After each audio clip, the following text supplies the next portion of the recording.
2024 లేదా 25లో డిగ్రీ లేదా బీటెక్ చదివారా? సాఫ్ట్‌వేర్ జాబ్ కోసం ఎదురు చూస్తున్నారా? అయితే కోడ్ జ్ఞాన్ 100 డేస్ కోర్సులో చేరండి. జాబ్ సాధించండి. నమస్తే. సుమన్ ప్రేక్షకులకి డాక్టర్ నాగరఘు నమస్కారాలు. చాలా సందర్భాల్లో ఎంతో ఆసక్తికరంగా, ఉత్సాహంగా ఒక విశిష్టమైన బాధ్యతను చేపట్టి సుమన్ టీవీ న్యాయవాదుల ద్వారా ప్రేక్షకులకి తగిన న్యాయ సలహాలు, సూచనలు అందించడంలో తన వంతు పాత్ర చేస్తున్నది. సో ఈ మహా న్యాయ యజ్ఞంలో నేను సైతం. సో తరచుగా ఈ డిస్ప్యూట్స్ వస్తున్నప్పుడు, అంటే ఒక నేరం జరిగినప్పుడు మెయిన్ ఇంగ్రీడియంట్స్తో పాటు సాక్షుల పాత్ర కూడా చాలా ప్రధాన పాత్ర వహిస్తుంది.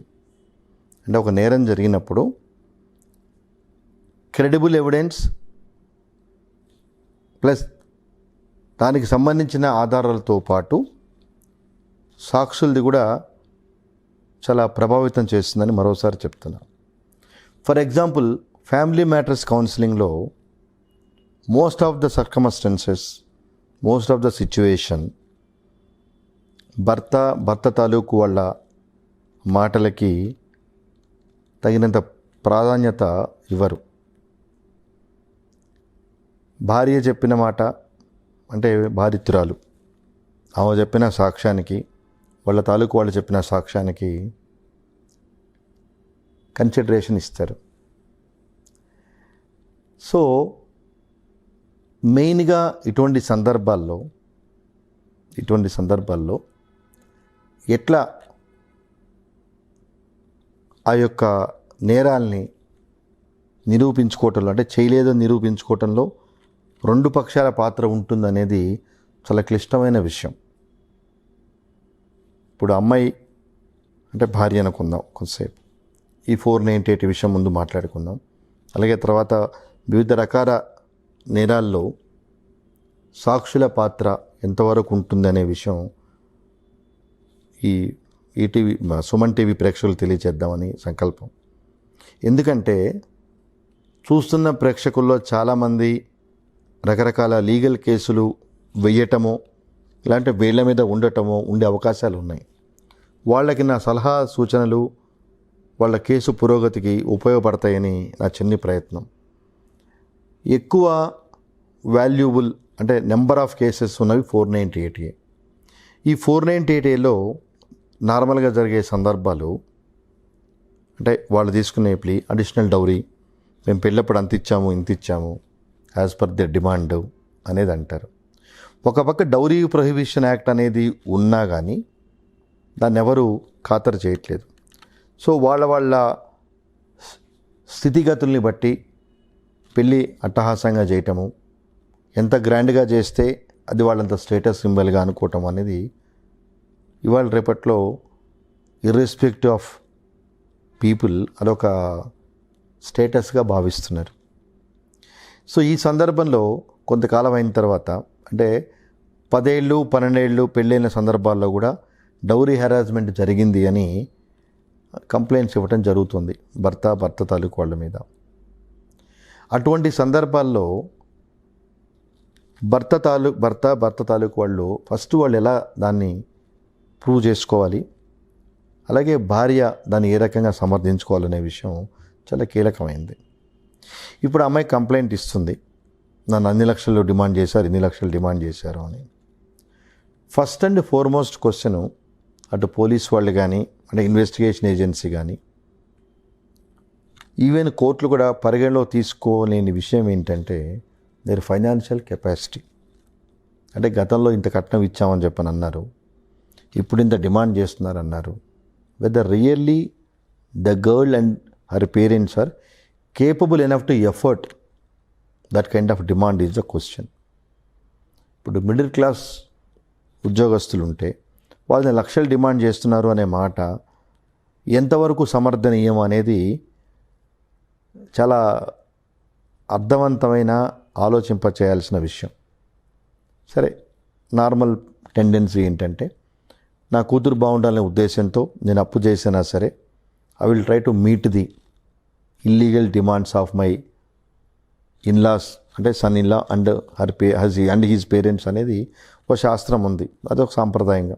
అంటే నా పిల్లల కోసం ఏమైనా చేస్తాను, అప్పో చేసో తల తాకట్టు పెట్టో, I will take care of them అనేది ఉంది. బట్ లీగల్గా డిస్ప్యూట్ వరకు వచ్చినప్పుడు హౌ డు వి ప్రూవ్, అంటే అమ్మాయి ఏ బేసిస్ మీద ప్రూవ్ చేయాలి, భర్త తాలూకు వాళ్ళు ఏ రకంగా దాన్ని డిఫెన్స్ చేసుకోవాలనేది చాలా కీలకమైన విషయం. కంపారిటివ్గా నేరాలు రిజిస్టర్ అవుతున్న నెంబర్ చూస్తే శిక్ష పడుతున్న నెంబర్కి ఎక్కడ పోలిక ఉండదు. అంటే ఫర్ ఎగ్జాంపుల్ 100 కేసులు 498 కింద రిజిస్టర్ అవడం జరిగితే 50% కేసుల్లో కూడా శిక్ష పడిన సందర్భాలు చాలా ఉంటాయి. ఎందుకంటే కొన్ని ఫాల్స్ కేసులు కావచ్చు, కొన్ని ప్రాపర్గా ఎవిడెన్స్లు వాళ్ళు ఎస్టాబ్లిష్ చేయలేకపోవచ్చు. అలాగే సాక్షులు ఎవరైతే ఉన్నారో most of the occasions except family members, బయట వాళ్ళు సాక్ష్యం అనేది హియర్సే తప్పించి వాళ్ళు ఎప్పుడు సీన్లో ఉండే అవకాశాలు చాలా తక్కువ ఉంటాయి. మేము విన్నాము, వాళ్ళు చెప్పారు ఇలా, అంటే హియర్సేగా విట్నెస్లు వస్తారు తప్పితే. సరే, ప్రైమ్ విట్నెస్లు పేరెంట్స్, ఎప్పుడైనా కానీ పేరెంట్స్ వాళ్ళ అమ్మాయినే సపోర్ట్ చేస్తారు. అంటే ఇర్రెస్పెక్ట్ ఆఫ్ ట్రూత్ ఆర్ అదర్వైజ్ వాళ్ళ డాటర్ని సపోర్ట్ చేయటం అనేది న్యాచురల్ ఫినామినా. సో దానిలో మనం తప్పుపట్టాల్సిన పని లేదు. కానీ చట్టంలో ఆ డిమాండ్ ఏమందంటే, ద డిమాండ్ క్రూయాలిటీకి ఇంత వరకు వెళ్తే తప్పనిసరిగా 498 అట్రాక్ట్ అవుతుంది. ఏదో అడిగారు నన్ను పంపించేశారు అనే ఆస్పెక్ట్. దానిలో ఇంగ్రీడియంట్స్ని శాస్త్రీయ పరంగా చాలామంది, అంటే ఇన్వెస్టిగేషన్ ఏజెన్సీస్ కానీ కోర్టులు కానీ పరిగణలో తీసుకోవట్లేదు. అందుకే జడ్జిమెంట్, ఆంధ్రప్రదేశ్ హైకోర్టు జడ్జిమెంట్ ఒక సందర్భంలో ఫేక్గా, అంటే ఆమ్నిబస్ ఎలిగేషన్లు కరెక్ట్ కాదు, you should give the specific instances where the demand raised by the husband and he's parents అని చాలా స్పష్టంగా చెప్పి దాన్ని క్వాష్ చేయటం జరిగింది. అంటే ఒక కంప్లైంట్ మెయింటైనబుల్ అవ్వాలి అంటే what are the ingredients are required, what are the facts and circumstances are required అనేది బాధితురాల తరఫున కేసుని వాదించే అడ్వకేట్కి కలిసి జాయింట్గా వర్క్ చేయాల్సిన సందర్భం. సో ఫ్యాక్ట్స్ చెప్పినంత మాత్రాన దీనిలో, అందుకే certain facts are certain incidents are capable enough to prove as a direct evidence. Some facts are capable enough to prove indirect evidence. So direct evidence lo what extent we can do, indirect evidence lo what extent we can do. అంటే ఇప్పుడు నేను చెప్పే సూచనలు ఎంతవరకు సాధ్యమవుతాయనేది నాకు తెలీదు, అది మీ విజ్ఞతకే వదిలేశాను. మీరు బంగారం పెడుతున్నారు, నగలు పెడుతున్నారు అనుకుందాం, ఇది అమ్మాయి తరఫు వాళ్ళకి నేను చెప్పే సూచన. మీరు వీడియో తీయండి, ఇవి నేను పెడుతున్నాం అన్నట్టుగా మీరు ప్రూఫ్ ఎస్టాబ్లిష్ చేయండి. చాలామంది మేము కిలో బంగారం ఇచ్చాం, లేకపోతే మేము అంత ఇచ్చాం ఇంత ఇచ్చాం అని చెప్తూ ఉంటారు. You take some evidence. అవి కొనే ఉండుంటే కనుక బిల్స్ మీరు ప్రొడ్యూస్ చేయండి, బలానా రోజు కొన్నామని. The purchase should be before the performance of marriage. లేదు చిన్నప్పుడే over a period of time మీరు కొద్దిగా మీ సేవింగ్స్ ద్వారా దాన్ని కొన్నారు అనుకుందాం. ఎంగేజ్మెంట్ జరిగే టైంలో మీరు చెప్పండి ఏం పెడతారని మీరు రికార్డ్ చేయండి. డబ్బులు ఒక నిమిషం పక్కన పెడదాం, ఎందుకంటే డబ్బులు ఇవ్వటము తీసుకోవటం అనేది చట్టరీత్యా నేరం కాబట్టి కట్నం విషయం ఒక నిమిషం పక్కన పెడదాం. అదర్ ఆర్నమెంట్స్, జ్యువెలరీ మీరు అబ్బాయికి ఏమైతే ఇస్తున్నారో, అంటే మీ అమ్మాయికి వాళ్ళ ఆ పెళ్లి సందర్భంలో you create some evidence prime. అంటే ఫోర్కాస్ట్ చేసి కాదు, అంటే my advice is not in anticipation of any problem tomorrow, safe side. అంటే ఇప్పుడు జరిగే 100 పెళ్ళిళ్ళలో 90 పెళ్ళిళ్ళు ఇబ్బందికి గురవుతాయి, 498 కేసు పెట్టాల్సి వస్తుంది అనేది నా ఉద్దేశం కాదు. అలా ప్రేక్షకులు అపార్థం చేసుకుంటే నన్ను మన్నించాలి. నా ఉద్దేశం ఏంటంటే పెళ్ళికి ముందే కొంతమంది లిటిగెంట్స్ అనేది అర్థమవుతుంది, అబ్బాయి తరఫు వాళ్ళు కానీ అమ్మాయి తరఫు వాళ్ళు కానీ. ఎందుకంటే పెళ్ళికి ముందు కనీసం 1 or 2 months మాట్లాడుకోవటము చేయటం జరుగుతుంది కాబట్టి the way the boy and he's parents asking to perform the marriage and other formalities, దాన్ని బట్టి వీ కెన్ అసెస్ అంటే whether we have a comfortable journey or whether we have any litigant journey. కొంచెం ఒక టోటల్గా ignorance అయితే ఉండదండి, ఎవరికైనా కొంచెం అర్థమవుతుంది. So as a precaution I'm saying, as a precaution అంటే మనల్ని మనం సేఫ్ గార్డ్ చేసుకోవటానికి, లేదు ఇంత వర్త్ ఆర్నమెంట్స్ మన అమ్మాయికి ఇచ్చాము అని చూడటానికి మనం రికార్డెడ్గా పెట్టుకుందాం. రికార్డెడ్గా పెట్టుకుంటే మనకు కొంచెం వెసులుబాటు ఉండే అవకాశం ఉంది. అంటే కీడించి మేలించాలన్నారు, అలా అన్ని చోట్ల సందర్భంలో జరుగుతుందని కాదు. నిజంగా లిటిగేషన్ వచ్చిన సందర్భంలో ఈ పర్టికులర్ ఎపిసోడు మనకి కొంత అవకాశాన్ని కల్పిస్తుంది. సో ఎప్పుడైతే కొంత ఎవిడెన్స్ మనం అంటే మచ్ బిఫోర్, అందుకే ఇన్ యాంటిసిపేషన్ అన్నాను. నేను మళ్ళీ చెప్తున్నాను, ఈ రకమైన అంటే పెళ్ళికి ముందే ఇట్లాంటి ఆలోచనలు రావటం అనేది చెప్పటం అనేది కరెక్ట్ కాదు, కానీ సమాజంలో ఉన్న పరిస్థితులను బట్టి చెప్పక తప్పలేదు.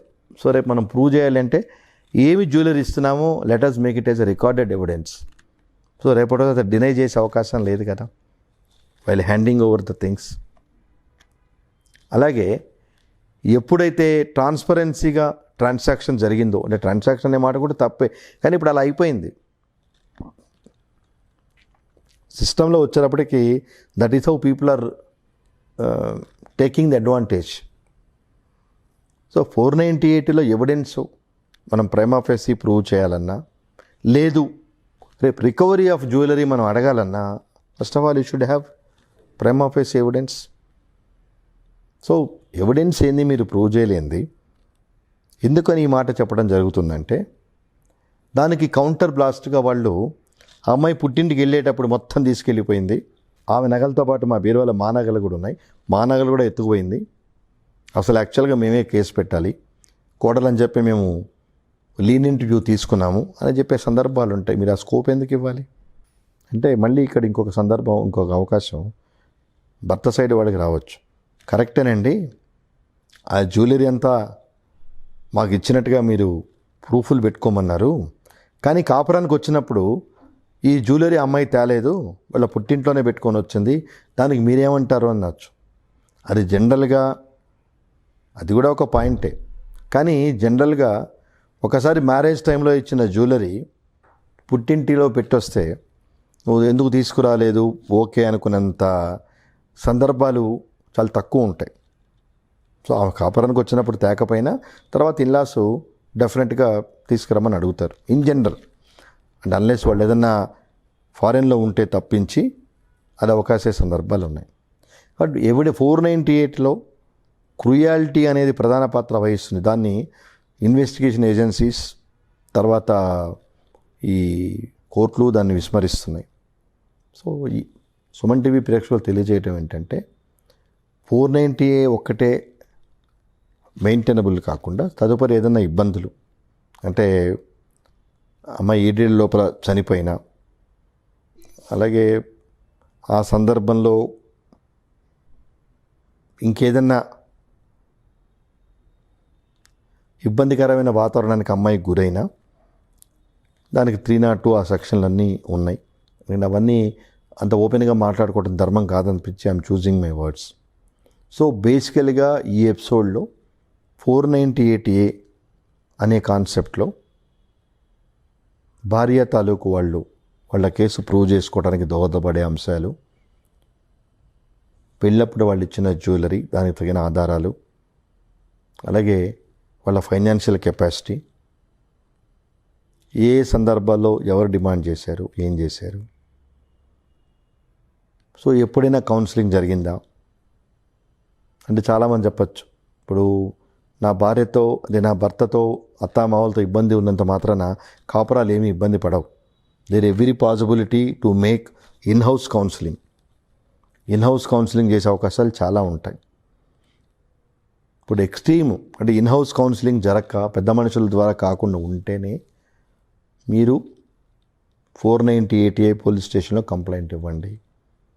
అంటే ఎందుకు ఈ మాట చెప్పడం జరిగిందంటే ఇబ్బందులు ఉంటాయి, అది మీకే తెలుసు. ఏ రకమైన ఇబ్బందుల స్థాయి ఉందని మీకు తెలుసు. కానీ ఎప్పుడైతే భర్తని వాళ్ళ పేరెంట్స్ని మనం పోలీస్ స్టేషన్కి పిలిచి, అందులో పోలీస్ స్టేషన్ అందరికీ తెలిసిన విషయం ఏంటంటే irrespective of thing police will abuse, they'll make lot of abusing. పోలీసులు తిడతారు భయంకరంగా. సో ఎప్పుడైతే భర్తని వాళ్ళ అమ్మా నాన్నని ఆ పోలీస్ స్టేషన్లో తిట్టడం జరిగిందో ఇండైరెక్ట్గా ఆ గ్యాప్ రావడానికి వాళ్ళు కూడా కారణమే. They are also one of the reasons. So ఆ పరిస్థితి తెచ్చుకున్న తర్వాత కాపురం కంటిన్యూ సజావుగా జరుగుతుంది అనే అవకాశాలు చాలా తక్కువ ఉంటాయి. ఇప్పుడు ఈ రోజున ఫ్యామిలీ కోర్ట్సు, ఈ క్రిమినల్ కోర్ట్సు, 498A, రకరకాల కారణాలతో డైవర్స్ పిటిషన్స్ ఇవన్నీ ఫైల్ అవుతున్నాయి. ఎందుకంటే ప్రాపర్ కౌన్సిలింగ్ లేక. సో ఇంటర్నల్ సిస్టమ్ కనుక బాగుంటే అంతవరకు వెళ్ళాల్సిన పని లేదు. ఇప్పుడు నచ్చలేదు, భర్త మీద భార్య కానీ భార్య మీద భర్త కానీ మీకు నచ్చినంత మాత్రాన నేను మీకు డైవర్స్ ఇస్తాను అని చెప్పడం కోర్టుకు పిలిచే అధికారం మీకు లేదు. అలాంటి పరిస్థితి తెలిసే indirectly you are humiliating the other life partner. ఇప్పుడు భర్తకి ఏవో నచ్చలేదు, భార్య మీద ఏవో ఎలిగేషన్ చేసి డైవర్స్ చేస్తాడు. అలాగే భార్య కూడా వేరే కేసులు పెట్టి ఎలిగేషన్ చేసి భర్త మీద ఇస్తుంది. For what? మీరు కొంతకాలం కలిసి ఉన్నారు. సో కంపాటబిలిటీ లేకపోతే with the intervention of the elderly people or with the intervention of the counselling centres or with the intervention of the psychological counselling centre, సైకాలజిస్ట్ని కలిసి you sort out your problems. If not then go for mutual consent. మీకు పిల్లలు ఉంటే what are the modality of the children. అలాగే భార్య employee educated అయితే it's fine. అంటే మీ ఆబ్లిగేషన్లు ఏమున్నాయో లైఫ్ పార్ట్నర్స్ ఒకళ్ళనొకళ్ళు వద్దు అనుకున్నప్పుడు కోర్టుల వరకు కాకుండా if your internal mechanism is very strong, ఆ లిటిగేషన్ తగ్గించుకొని you can save lot of time. ఇప్పుడు ఇద్దరు ఎంప్లాయీస్ జస్ట్ కోర్టుకి వెళ్ళి సమ్టైమ్స్ మన ఓన్లీ మన చూసి డేట్ ఇచ్చి పంపిస్తారు. Just to show hour face all the way we have to go to the court. దాని డేట్ తీసుకోవడం గురించి మన ఎంప్లాయీ లీవ్ పెట్టుకొని పోవాలి. ఇంకోటి చెప్తున్నాను ఈ సందర్భంలో, కోర్టు కేసులకు వెళ్ళినప్పుడు మీరు కనుక ఉద్యోగస్తులైతే లీవ్ పెట్టి వెళ్ళండి. ఎందుకంటే కోర్టుకి మీరు అఫీషియల్గా అక్కడ అటెండ్ అవుతున్నప్పుడు మార్నింగు అది కనుక మీ డ్యూటీ అవర్స్ అయితే యు అప్లై లీవ్. అఫీషియల్గా అక్కడ ఒక లెటర్ పెట్టి వెళ్ళండి. కోర్స్ మీరు అనొచ్చు దానివల్ల అందరికీ తెలిసిపోతుంది పర్మిషన్ ఇవ్వరు అని. లీవ్ అప్లై చేయండి. లీవ్ అప్లై చేసి కోర్టుకి వెళ్ళండి. అంటే మీరు అడగచ్చు ఎందుకు అని. కోర్టుకి వెళ్ళేటప్పుడు మీరు ఒక బోనఫైడ్స్ కోసం వెళ్తున్నారు, ఒక న్యాయం కోసం వెళ్తున్నప్పుడు మీరే న్యాయంగా లేకపోతే ఎట్లా? 2 గంటలే కదా అని బాస్ ఆఫీస్కి వెళ్ళి సంతకం పెట్టి బాస్కు చెప్పి 2 గంటల్లో వస్తాను కోర్టుకు వస్తే ఎట్లా? So be clean. వీలైనంతవరకు మీ కేసుల నిరూపణలో మీ వంతు పాత్ర కూడా మీ సిన్సియారిటీ రుజువు చేసుకోవటంలో మీరు చూపించండి. సో భార్యాభర్తలకు సంబంధించిన కేసుల్లో థర్డ్ పర్సన్ ఇన్వాల్వ్మెంట్ మనకు అవసరం లేదు. మనమే కరెక్ట్గా ఉండి అతనితో మాట్లాడో అండ్ ఆమెతో మాట్లాడో కూర్చోబెట్టి మాట్లాడగలిగినప్పుడు, ఎందుకంటే most of the people are educated nowadays. So దానికి కోర్టుల వరకు వెళ్ళి హ్యూమిలియేట్ అయ్యి ఆ కోర్టు వాతావరణం ఎలా ఉంటుందో మీ అందరికీ తెలుసు. అలాగే పిల్లలుంటే వాళ్ళని సఫర్ చేసి who has given a right to you? మనకున్న disputes over a period of time వస్తే దానికి పేరెంట్స్ ఇబ్బందులకి పిల్లలు ఎందుకు సఫర్ అవ్వాలి? సో మనం చదువుతున్న ఉద్యోగాలు చేస్తున్నాం, మన విజ్ఞతను కూడా మనం ఉపయోగించుకొని మన కాపురాలు మనకి చక్కగా ఉండటానికి ఒకళ్ళ మీద ఒకళ్ళు లిటిగేషన్ పోకుండా ఇంటర్నల్ కౌన్సిలింగ్, ఇంటర్నల్ మెకానిజం ద్వారా మనం సార్ట్అవుట్ చేసుకునేంత వరకు సార్ట్అవుట్ చేద్దాం. కాని పక్షంలో ఎడిదిరిగి మీకు ఆప్షన్ ఉంది. ఏ కోర్టులు బలవంతంగా కాపురం చేయించలేవు, అది సెటిల్డ్లా. కానీ ఈ లోపల మనకు అవకాశం ఉన్నంత వరకు మ్యూచువల్గా కాపురం కలిసి ఉండేట్టుగా మనం వర్కౌట్ చేద్దాం. సో ఈ ఎపిసోడ్లో సుమన్ టీవీ ప్రేక్షకులకి నా న్యాయ సలహా సూచన, భార్యాభర్తల మీద వచ్చే డిస్ప్యూట్స్ వీలైనంత వరకు ఇంటర్నల్ మెకానిజంతో కానీ with the intervention of elderly పర్సన్స్తో కానీ ఎమికబుల్ సొల్యూషన్కి ట్రై చేయండి. Because you have a long future. So long ఫ్యూచర్ని దృష్టిలో పెట్టుకొని చిన్న చిన్న విషయాలకి ఇరిటేట్ అయిపోయి మనం ఇబ్బందులు తెచ్చుకోవద్దు. మనకు పుట్టిన పిల్లల్ని ఇబ్బందులకు గురి చేయొద్దు. నమస్కారం.